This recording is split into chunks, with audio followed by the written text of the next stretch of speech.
What is up, everyone? Welcome back to the Go Blue with Stu podcast. I am your host, Stu Douglas. Be sure to subscribe, rate, and review on iTunes. Go hit that follow button on Spotify. And if you can, please do subscribe to our YouTube channel, Field of 68. Type that in, you'll find it easy. Today, I have a great guest in Duncan Robinson. Loving what Duncan's doing in the NBA. I love his story, love his mentality. Incredible shooter. Jealous of the way he shoots the ball. I always love watching him play. The finals were so fun to watch. We had a really great talk. Hope you guys will really enjoy it. Before we get into that, talk a little bit of Michigan basketball. But I really honestly don't know what there is to say. I mean, they're just destroying everyone. And it's really not even close. I don't really know. I mean, I know why they're playing well, but I don't know what teams are going to do with Hunter Dickinson. I mean, they're sending doubles. And they still have the 7-footer at Minnesota. And so, what are you supposed to do when you got a 7-footer to guard Hunter and you still got to send doubles? I mean, I don't know. We'll see. I'm just now interested to see how they play Iowa and Illinois. Maybe guys that can match up a little better with Hunter.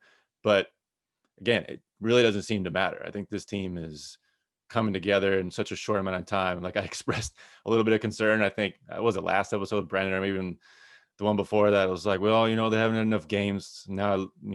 That was dumb. Now they've figured it out pretty quick, and I think that has to center around Hunter and Franz and Livers kind of playing off that, and then the other guys just filling the roles perfectly, however they need to.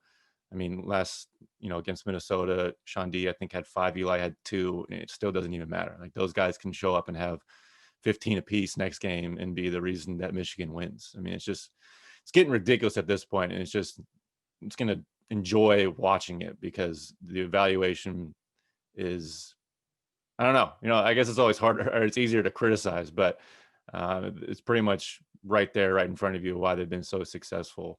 But the thing that I've been impressed with is the building upon it. And now they have that confidence where they'll have a bad game. They're going to have a bad game. It's going to happen. They'll lose to somebody. I mean, I say that and then they go undefeated, but they're more than likely going to lose a game. But I have the utmost confidence that they'll just turn around and be their normal selves again. Even if they have a crappy game, they'll just be fine. And that is, to me, one of the biggest keys in college basketball. I mean, I've been a part of teams that have had momentum both ways, bad and good.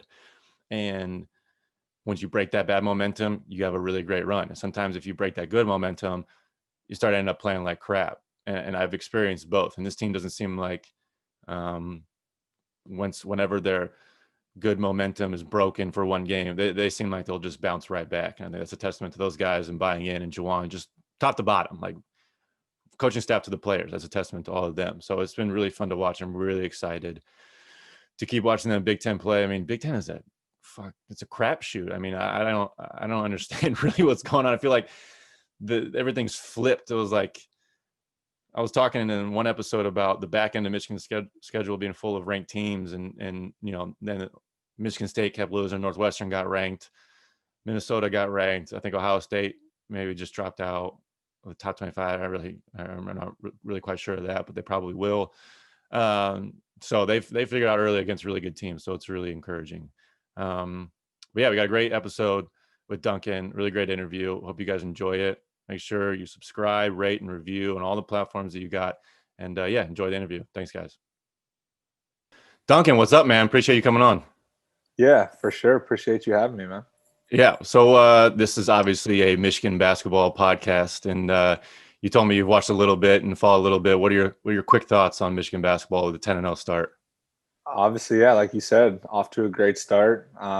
Certainly making an alum, like both of us, very proud in how they've been handling themselves, just in the midst of all the adversity that's come in a season like this. But they're fun to watch. They play really hard, which I knew would be a constant with Juwan, and they're sharing the ball offensively. And I mean, they've looked, I don't want to say perfect, but damn, pretty close to it, just in terms of offense and defensive execution. So it's fun to see guys that I played with step up in now leadership roles, and also some of these young guys come in and really make a difference. Your time overlapped a little bit with Juwan in Miami, right? Yeah. So my first year in Miami, I spent half the season with the Heat, half the season in the G League, Hmm. and got to know Juwan well. Obviously, we had the Michigan connection, and even when he was down here, he had a ton of pride in the maize and blue, and would remind me of that constantly. So it's been fun to see him transition into the success that he's had. I remember early on when there was kind of some talk that Coach Beeline might leave. I remember asking him, "Would you ever take the Michigan job?" And he like lit up as soon as I said it. He was like, man, because to be honest with you, I don't know if I'd ever want to go back to college, but that is one job I would love to have. And now he's just like relishing in the opportunity and killing it. So I'm super happy for him. Yeah, like what did you see? Because I've just heard nothing but praise, especially at his time in Miami. Like, what was so praiseworthy? I mean, I've heard so many great things, but what was your experience with Juwan in Miami? I think first and foremost, it just jumps out at you that he's an incredible person. And, it's almost like, because he's larger in life and that he's like this cultural icon and, Yeah, yeah, all NBA, 19-year career, the whole thing. But he's just such like a genuine human being. And it almost like comes across as like, this can't be real. Like this can't be what this guy is actually like, but he really is. And he just cares about people deeply. Everyone on our team, I was a undrafted guy at the time, not in the rotation, not playing, could really do nothing for him in the situation that he was in, but he still, took time to invest and keep up with me and check in with me and make sure everything was good and that the transition to, life as a professional was going well. And that just meant so much to me as somebody I grew up basically idolizing, yeah. an NBA star and obviously, like I said, a college icon. So I think that's the thing that jumps out first is that he just really cares deeply about everybody, but specifically his players. And I think that once you have that connection with your coach, you're just going to go out and bust your ass. You're going to want to play hard for him every single night. And I think you see that on full display. And then from that point, that the X's and O's can fall in line. It's Yeah. no one's really like reinventing the wheel in college or pros. Everyone's kind of No. copying each other, and it's all about execution and playing hard. And he does that. He's able to really get that out of his players. Yeah, it was funny reading a quote from Phil Martelli, and he was talking about how he was observing Juwan coaching walk-ons the same way and with the same pride and passion and attention to detail and compassion as well, and just that he would if it was a major minutes guy. And I was like, oh, okay. So now I get it a little bit. Like all these things starting to come together about how he gets the most out of people, but also just kind of lets them be themselves a lot. And I feel like that's a lot that you guys have in Miami as well. It's just kind of, all right, we're going to get the most out of your talent, but I'm going to be here to figure it out with you type of thing. Cause in college, you and me, it wasn't nearly that similar situation. It's like in college basketball, for sure, it's like, this is my way and this is how we're going to do it. And it's successful as hell. But yeah, I feel like it's just like a different thing to have a guy like Juwan come in with his experience and everything that he's gone through, the ups and downs. And yeah, it would be, I would love to be a part of those practices and part of those teams. It would be really interesting. Yeah, I think a lot of it boils down to, and I know I said this sentiment earlier, but like he just really cares. And I think that particularly, when you get to that level of college basketball, like everything matters, like Yeah. winning, the margin between winning and losing is so thin that everything matters. And when you have, guys at the end of the bench who maybe aren't having the roles that they envision, but they're still invested, they still care, they're still bringing it every single day in practice, that is oftentimes what gets people better in that, particularly college basketball, you might play twice a week, so those practice days, how are you improving? And if guys are showing up and eager and they feel like they're fulfilling a purpose, I think that goes such a long way. So I think that he's just done an incredible job of implementing a culture, and that's not to say that Coach Beeline and Yeah. didn't have a culture as well, because of Right. course he did. I definitely think that there's different ways to do it. There's different ways to be successful, and Coach Beeline was this kind of offensive mastermind and was able to manipulate defenses and do different things and put people in situations to really be successful. And I think both are valid, methods of doing it, and I don't think one's right or wrong, but it is fun to Yeah, see, particularly probably for Michigan basketball fans, just another way to be successful. It's not just the be all end all of execution and details. Not to say that Juwan doesn't teach that stuff, because I'm sure that he does. sure.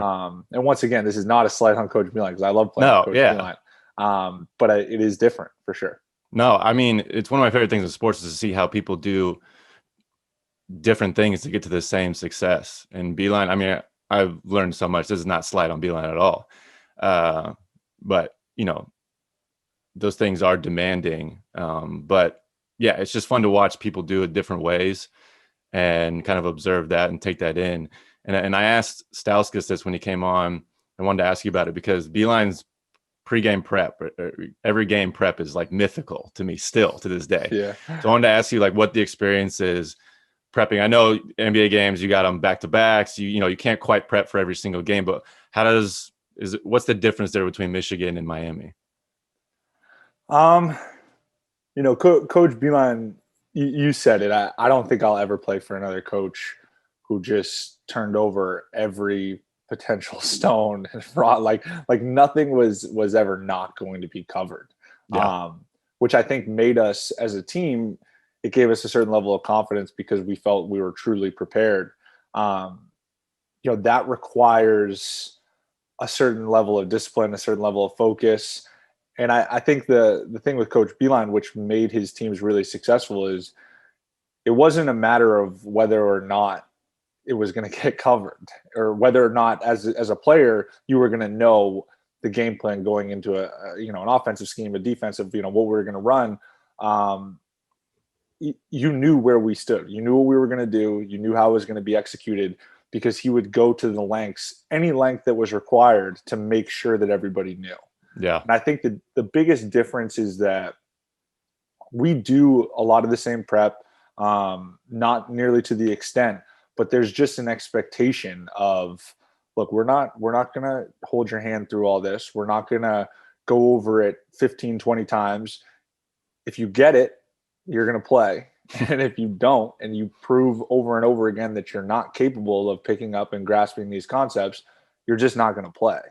And I think that comes with the luxury of, professional players. There's a talent, even the 15th guy has an extreme level of talent. I think obviously college players are really talented as well, but there is a drop off there in terms of, your top 4, 5, 6, or your rotation guys versus sure. maybe your non-rotation guys. So I think it's a little bit different in that sense. And I think that, in how Coach Beeline handled it, a lot of it was justified in that we always were prepared. We always knew what we were going to run. We always knew what the other team was going to run. We knew how we were going to defend it. So I think that gave us a big advantage. But I definitely think that there's a difference there. And I think part of it is that coaching staffs, particularly at the professional level, just treat players with a certain level of maturity of like, all right, you're a professional. Like Yeah. you need to handle your business. And if you're not getting the job done, we'll find somebody else. Spoelstra is a former video room guy. Like, are you guys breaking down film, individually, as a group, like all of it? Like, do you have to go and request it? Is it kind of however much load you want to take on, or how does that work with Miami? We do a lot of film stuff. Uh-huh. We will recap games as a team, sometimes, not always, and we'll always do some level of film going into a game as a team as well. But it's usually pretty brief, and a lot of the responsibility falls on the individual. There's no shortage of access. We have all the access in the world to whatever clips, Yeah, whatever actions, for anything, legitimately anything. And that's one great thing about particularly NBA organizations, is that the resources you have to just reach out to a video guy, be like, hey, look, I want to see all the times our offense was successful in this actions, or all the times that this opponent ran this action and how frequently they do it. And all that feedback is there for you right away, just because they have the manpower to do so. College staffs, you just can't expect that to be the case. right. So a lot of it is like what you want to make of it, in that, there are guys that certainly watch more film than others, but there is a minimum that we also watch as a team. I think Coach Spo does a really good job, as you mentioned, being a film guy, but understanding that it can't be the only form of uh, form of education that you're getting, and that you need to be on the court, you need to walk and talk, you need to go through it live. There needs to be different mediums, just to retain information. Yeah. I'm interested because you're one of the best shooters in the entire world. And I've listened to, or I've heard Corver talk about how he breaks down his shot. And like one year he got hurt and he had to like break it down a little different. And he had like 20 points of emphasis for his shot. Like, do you think like that? Because the way I've read how you've evolved into an NBA shooter, into such a great shooter, with such confidence, it doesn't seem quite like that. Like, are you going down, breaking down film, breaking down your shot, or is it mostly a feel thing for you? First off, I appreciate you saying that. Thank you for the Yeah, kind that's words. easy. Second, yeah, I think people approach it differently. I've kind of gone in and out of that sort of like evaluation of my own shot throughout my career. Where I'm at right now is that I have like two or three kind of keys that I like to really focus in on. I've kind of learned that if it becomes more than that, then all of a sudden my mind is just getting pulled in different directions, and I'm starting to worry about everything except making shots and doing what's actually important. So Yeah. I kind of boil it down to like two or three things that if I feel like I'm doing well, I just feel like everything's going in. And Yeah. obviously, it's unrealistic to think that everything's actually going to go in, but a lot of times it's less about misses and makes for me and more about just how it's feeling coming out of my hands. And Yeah. um, it's just little stuff. Whether it be, a lot of it's actually, people oftentimes talk about your strong elbow as in your shooting elbow. For me, it's my left elbow, making sure my left elbow's in. Same. Base is a big one for me. And then arc and ball trajectory, ball flight is another big one for me. So just little things like that to just kind of key in on, so my mind isn't too distorted and distracted, but instead just worrying about the right things. Yeah, dude. I like, for me personally, I'll do like I'll hit a shot and I'll be like, it didn't come off my finger right. And then I Yeah, focus on that for the next 4 or 5 shots. And then my base is wrong. My left elbow's out. And I'm like, what the hell am I doing? Like, just make it, shoot. Don't worry right. about it. Just try and make the shot. And it's like, I don't know how some guys can do it. They just overthink some things, but some guys are more mechanical like that. I don't know. It just kind of depends on who you are and how you are mentally. And I was reading about, I think it was an article in the Ringer about you and your comeuppance last year, and it was like written, I think, in the beginning of the playoffs. And you had mentioned that you had worked with a mental coach, and that really interested me because I always kind of wanted to do that. I'm a little cheap, so I didn't want to pay for a mental coach. But like, how are you still working with him, and like, how did that come about? Like, did you do that right at the beginning of the NBA, and how has that helped you with your play?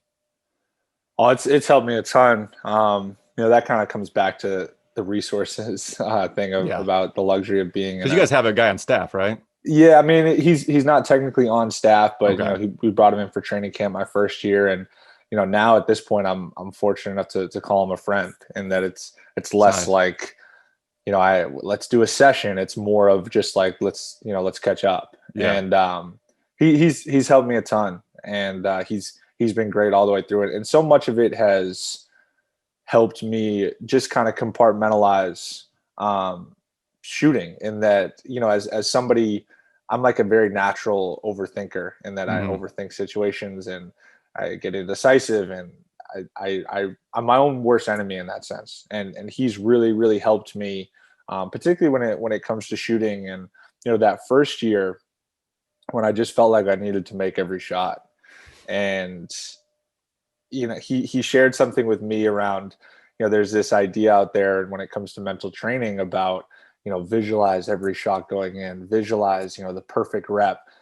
And it's just like that's unrealistic. And what's more important is to understand that, have the expectation that things aren't going to go perfectly, and that Yes. Yep. you as a professional need to wrestle with the fact that you still need to perform in imperfect moments. And what prepares you for those opportunities is your repetition. And obviously, seeing your repetitions and your work off the court come to success on the court helps build and breed confidence. But it's more so about, not getting caught up in not even like individual shots results, but also like even a game, Yeah. having or a stretch of games, but instead like really growing this deep belief that, look, I might go 2 of 10 tonight. I might go 1 of 7 tonight. I might go 9 of 10 tonight, whatever it is. But over, X amount of games, 10, 15, 20 games, throw the individuals out for what they are. I'm going to be right around 40, 42% because, that's what I've trained for. That's what I've proven to be.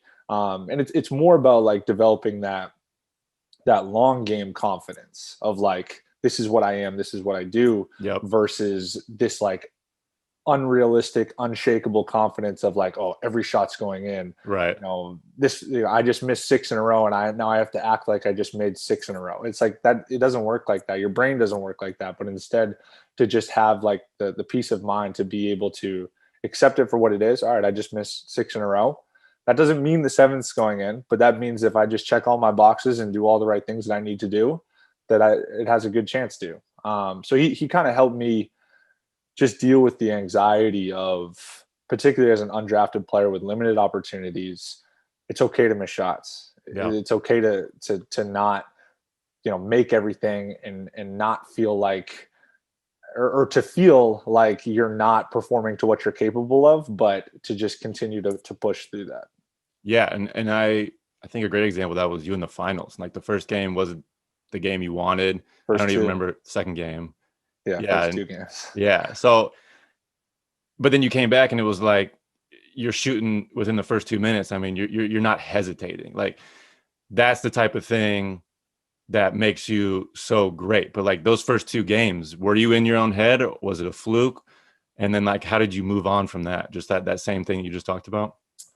Yeah, those first two games were, looking back. I try not to have a lot of regrets about things, but those are two I'd love to have back. Just in that it wasn't that I didn't make shots. It was more so that I felt like I didn't play to what I had been all year, Mm, which was more so about just being aggressive and flying off actions and putting pressure on defenses. And, because oftentimes, like, I don't just have to make shots to be effective right. offensively. Like the gravity and, how defenses shift and move based off of the routes that I'm running and the screens that I'm coming off to get open and create opportunities for other players.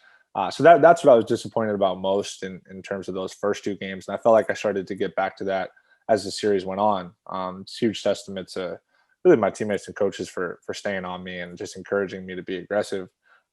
So that was big. But shooting is also it's so funny in that, like, in a given game, if you go 3 of 10, you're a bad shooter. But if you go 4 of 10, that's Yeah. 40% at volume, and you're one of the best in the world. So it's Yeah. like you're going to predicate the way you view yourself, the way you view how you fit into a league, or if you're good enough, or your self-worth, based off of whether one shot went in or out. Like it's when you break it down to that point, it almost seems silly. So I try to like strip those things away for what they are.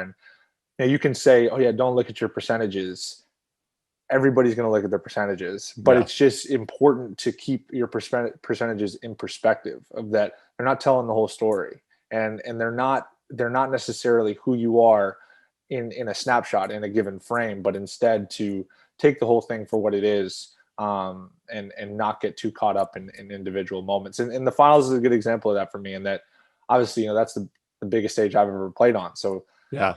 after those first two games, I was wearing it. I was like, shit, this is not going the way I wanted it to. And that's why I said, I give a ton of credit to my teammates for kind of pulling me out of that place and just encouraging me to get back to who I was. And Yeah. unfortunately, I was able to see some shots going from that. I was watching, obviously watched every game. I'm like trying to put myself in your position. I'm like, I'd be crapping my pants right now. Like, and when the NBA finals, like, did you feel that game one? Like, do you feel that in the warmups before game one? Like, or do you just try and block all that stuff out? Can you even block it out? So you definitely feel it. Just you have these moments of like, man, this is what you like grow up wanting, Yeah. dreaming for, hoping for, and watching too. It's like the pinnacle of basketball in a lot of senses. And it was also this such a weird situation with the bubble and no fans. And I almost feel that, if games 1 and 2 had been in like Staples Center, as weird as this sounds, like it maybe would have been like more comforting, and at least you like know kind of what you're dealing with. Like the bubble just felt so strange to the point where like you had to yourself like superimpose that this was this big stage instead of just like looking around and feeling it. Yeah. So it was just kind of this weird push and pull of that. But those first two, I particularly the first one, definitely I felt it a little bit. And then as the series went on, like anything, you adjust. It starts to feel, quote unquote normal, whatever that means. But Yeah. yeah, as the series went on, it got better. Yeah, I was making a joke, and I don't know if you know this, but you played D3 basketball. Did you know that? Yeah. I mean, apparently that's like, yeah, I mean, you just can't watch any broadcast without it ever It being was brought up. Hopefully incredible. that'll change at some point, but maybe not. Who knows? Maybe not. Who knows? I Yeah. mean, with your success, I mean, people love those stories, and it's great. But it's like every Michigan fan, I was on Michigan Twitter, and they're just like, "Okay, guys, like, can we talk about something else about Duncan? Like, I think he's more than just a former D3 guy." But I was talking to our boy Harry last night, and it was a funny story that he told me, and it was like, I think a microcosm of you, and I want to get into some of like your confidence building throughout the years. But he told me that he was in Ames with George's Niang. I think you're saying that Yeah, right. George. Yeah, Yeah, your George. buddy George. Yeah. Sorry, and you were considering, this was after your freshman year at Williams, and you were considering transferring. Coach left, considering transferring, and you called him up, and you're like, "Do you guys think that I can like play at Holy Cross?" And Harry's like, "The hell are you talking about, Holy Cross?" Yeah, dude, like set your heights a little higher there. Like, it's funny to think about, even but with your ability, but just did that have to do with your late growth spurt, just your slow movement up? Like, because I know you had success even in high school and your prep year, but where does that come from, where you even commit early to Williams and you don't do recruiting in your prep year, and then you come out and you're like, maybe Holy Cross? Like, where does Yeah. that come from? I think it's a combination of things. I don't think you can point it at one thing. Uh, Um, in terms of Williams, the reason I chose to go there is because I just felt like I didn't have much of a high school career, and that I really wanted to go somewhere where I was going to play and be valued. I wanted to go somewhere where I was wanted. sure. So I committed to a Division III school before I played my last year of high school basketball, which is pretty uncommon. I mean, normally guys would wait to see if a scholarship popped through or whatever. And but I was comfortable with it. I loved the coach. It was a great situation for me. I felt like I was really going to play, and a lot of it was like, I'll never forget. It was like a blur, but my coach at Williams took a Division I job, and then we had this weird stretch of like 3 or 4 weeks where we don't have a coach, and I'm like kind of starting to think about, maybe I should just see what's out there. I really didn't want to leave Williams. I was like, I should just see what's out there. Yeah. And I remember like early feedback being like, yeah, maybe like some of the Ivy League schools that felt like they missed out on you might come around and recruit you, or like maybe a Patriot League school, or like, something like that.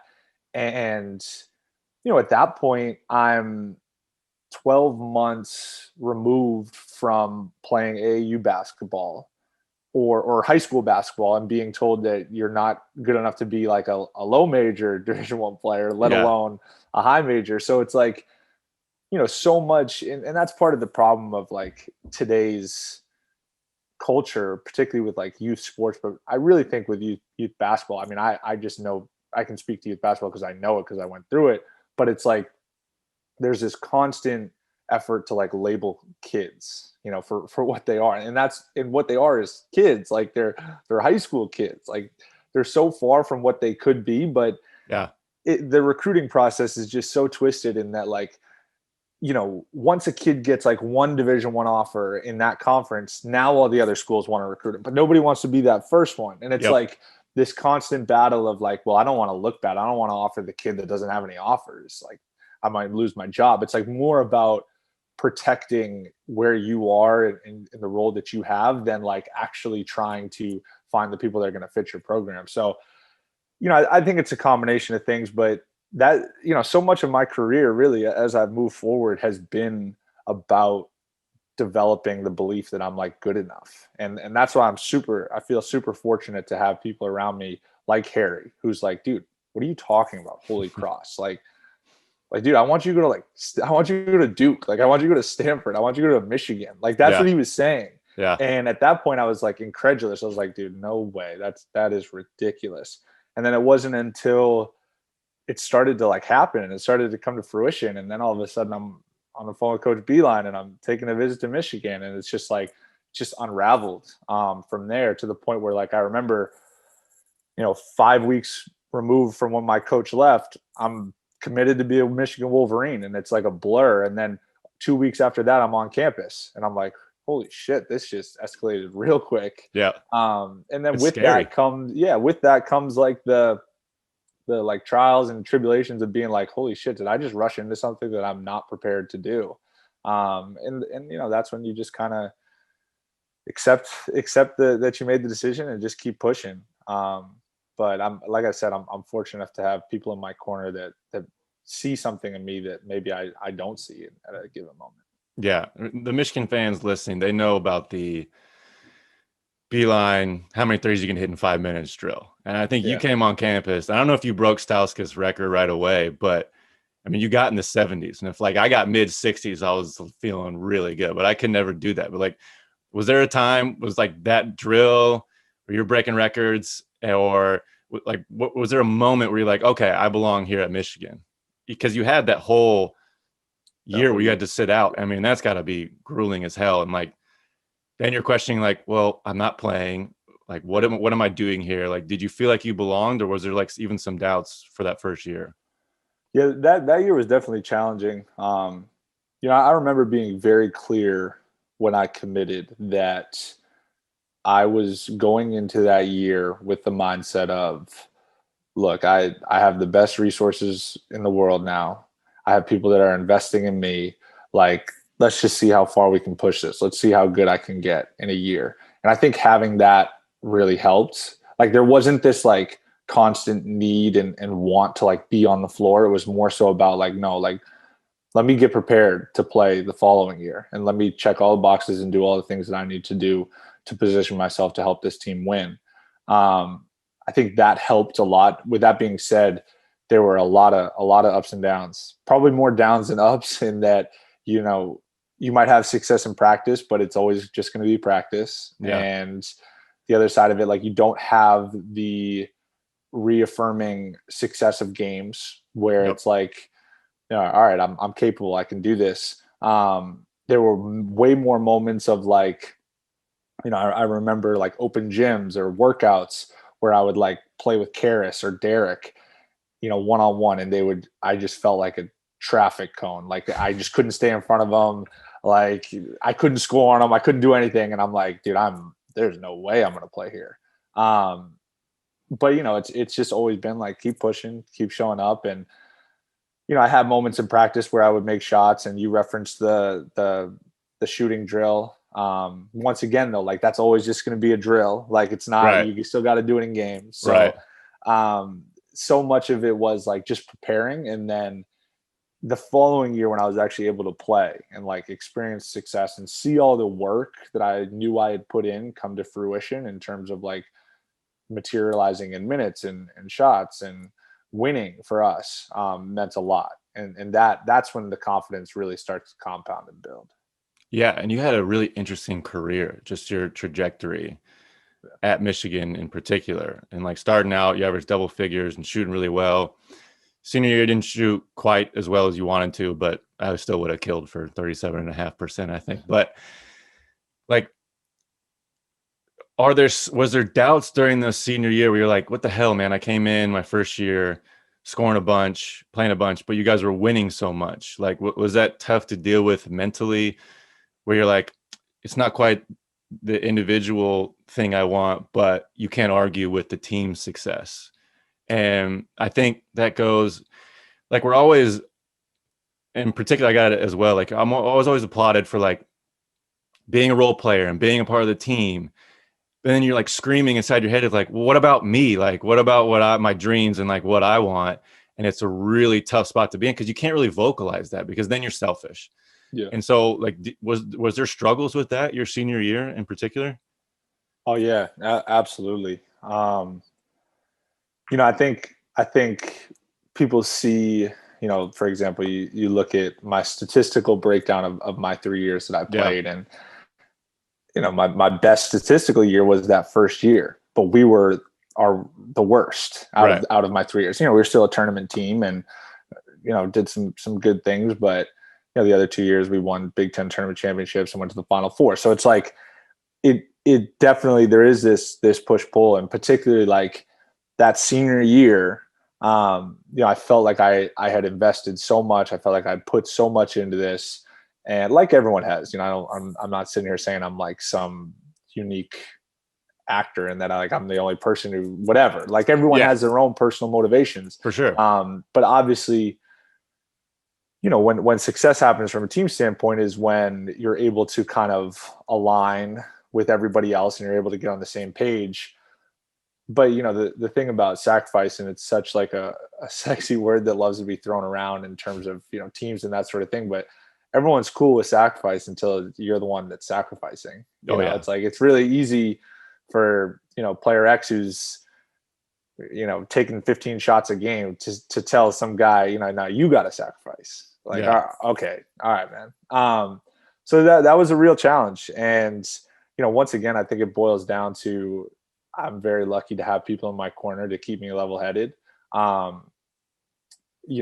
will say, like, what helped is that I totally embraced the leadership component, and that I felt, in those pivotal moments of, for example, like being taken out of the starting lineup as a junior, Yeah. or being taken out of the starting lineup as a senior, that those, if I handled those moments the right way, quote unquote, right way, Yep. that would give me credibility from a leadership perspective of like, hold on, man, like you're going to complain about this or that. Like I've lived this, like I've gone through this too. And that doesn't mean that, I still had a role and I still played a lot. So it's like, I understand that so many people would be like, oh yeah, dude, like it's like penny, it's tiny, it's not a big deal for like, it's like tough life. Like you got pulled out of the starting lineup, at a high majors college, full scholarship, all that stuff. But like, it's still, like you said, like, I had dreams of playing professionally, and you feel those slipping away, and those are real. So it's not to say that,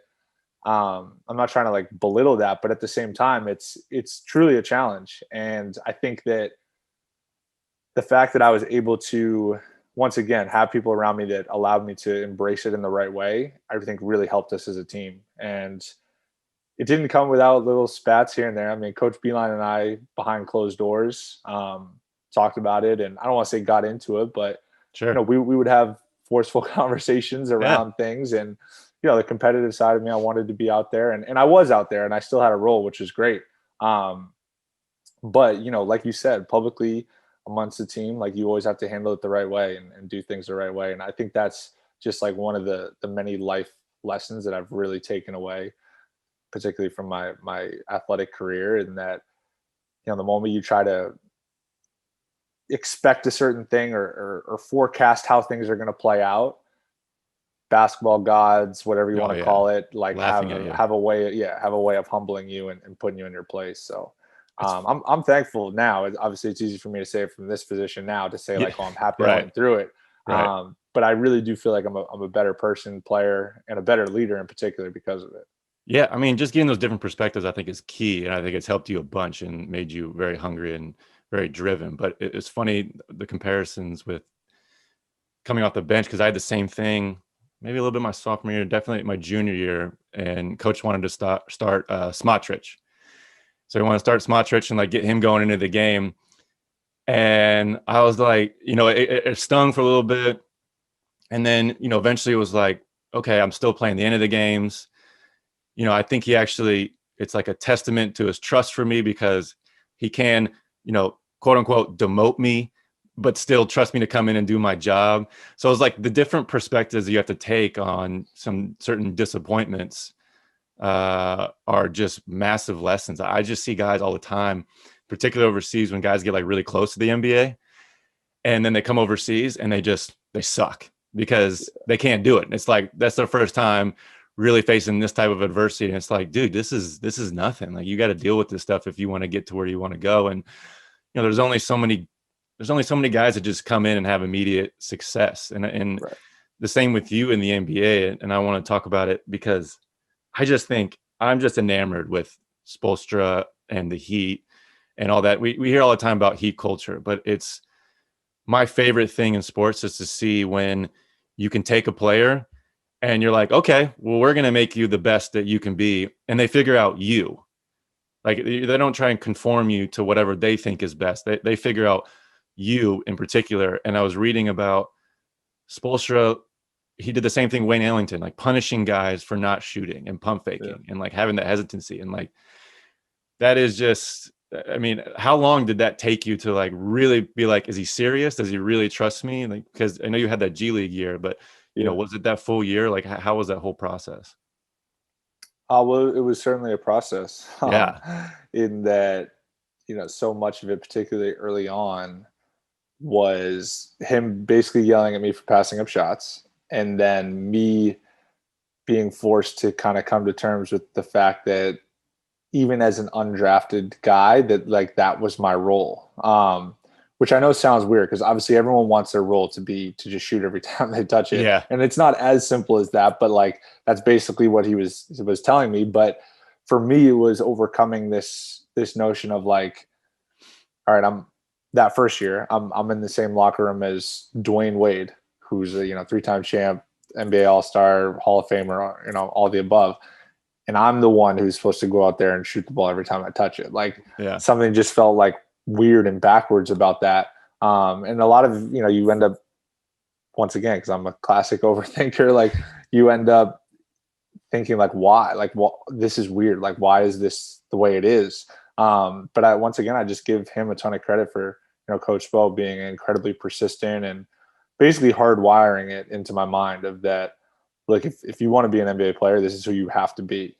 Because I'm not like a 3-and-D wing who can just sit in the corner and shoot spot up threes and defend. Like, no, if I'm going to be on the floor, I need to be like an offensive weapon that's flying off of stuff and creating overreactions and putting defenses in stressful situations. So, so much of that is, and I referenced this earlier, is obviously you have to make shots to develop the reputation, but like so much of it is outside of whether or not the shots go in. Like so much of it is just like developing that mindset of like, this is who you are.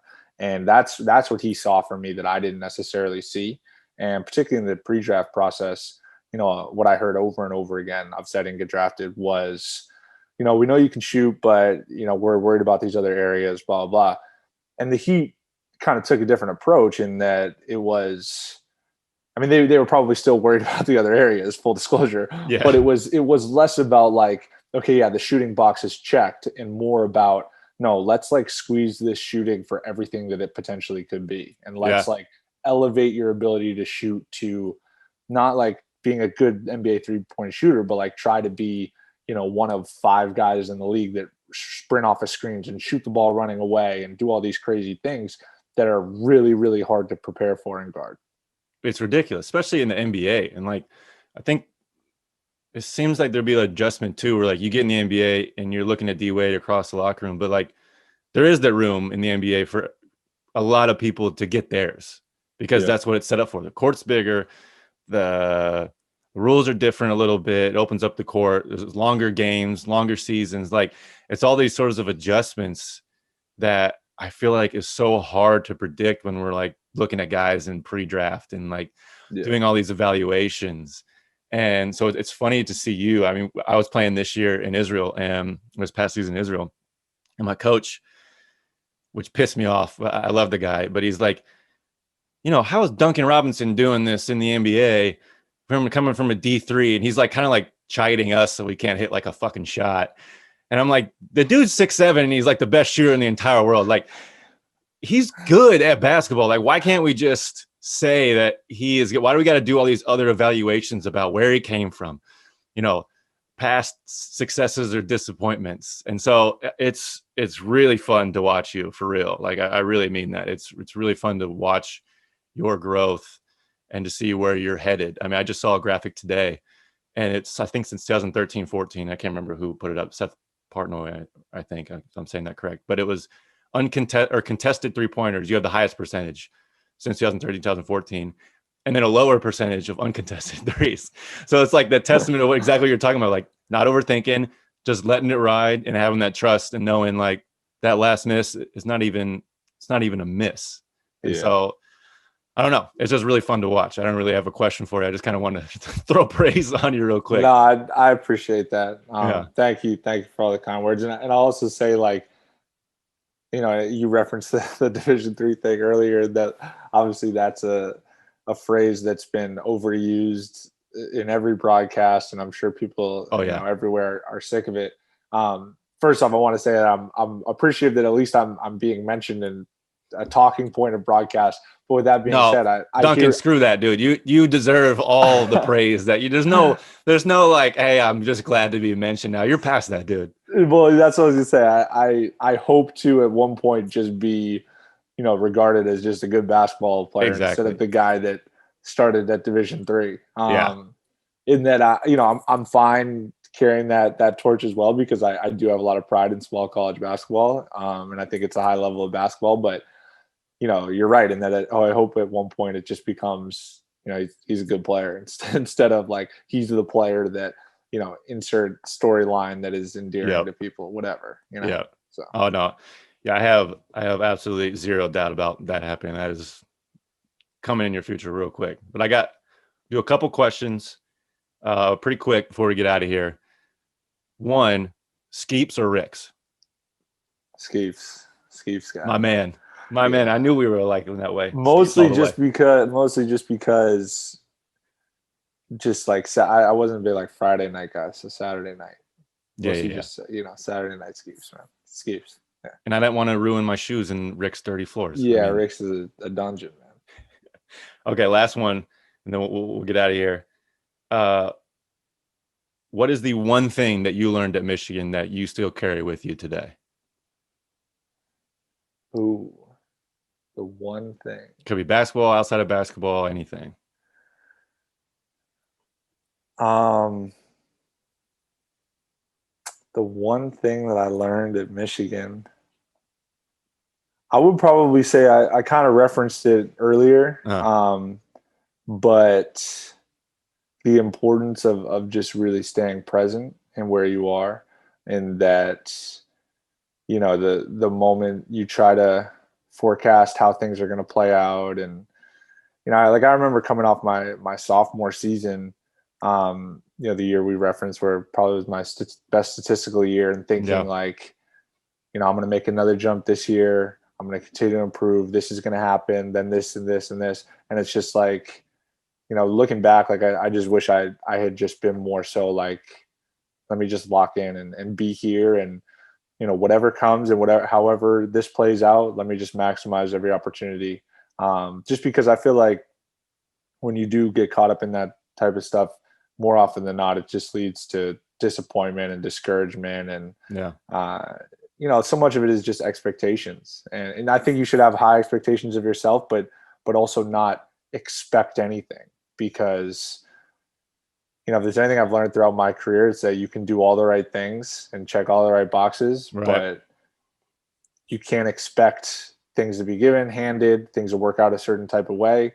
But instead just maximize every opportunity, be where your feet are and make the most of the situation. And I think you'll, be a happier person because of it. Granted, this is coming from, I don't know, take it with a grain of salt. It's life advice coming from a guy who puts the ball in a hoop for his profession. But that's but it's the same mentality. Yeah. No, it's good. My mom always taught me the cliche, like, expect the unexpected. And I was like, okay. And then you actually experience it and you're like, oh shit. Okay. Yeah, you're right. Yeah, right. You're right. Yeah, exactly. But man, hey, I appreciate you coming on. It was a lot of fun. We'll have to do it again later in the year. And yeah, man, thanks. I really appreciate it. Yeah, for sure. I'm a fan of the show. So Love it. Love it. All right. Take it easy, man. All right, see you, man.